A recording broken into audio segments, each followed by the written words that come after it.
ఈరోజు మహారాష్ట్రలో జార్ఖండ్లో వచ్చిన ఫలితాలను కనుక విశ్లేషించినట్టయితే చాలా స్పష్టంగా ఒక విషయం అర్థమవుతా ఉంది.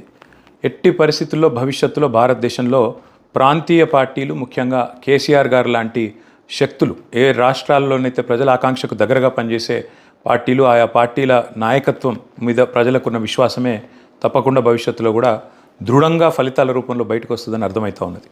మీరు గమనిస్తే జార్ఖండ్లో ఈరోజు హేమంత్ సోరెన్ గారు వారి పార్టీ ఇవాళ తిరిగి మళ్ళీ అధికారం కైవసం చేసుకుంది అంటే, ఒకవైపు బీజేపీ కక్షపూరితమైన విధానాలు, అక్రమ కేసులు బనాయించడం, జైళ్లలో పెట్టడం, కక్ష సాధింపు చర్యలు, ఇదొక ఎత్తు అయితే, ఇంకొక వైపు ఖచ్చితంగా మా ప్రాంతీయ పార్టీ, మాకు దగ్గరగా, మా ఆకాంక్షలకు దగ్గరగా ఉండే పార్టీ గెలవాలనే ఆకాంక్ష మరోవైపు కనబడతా ఉంది.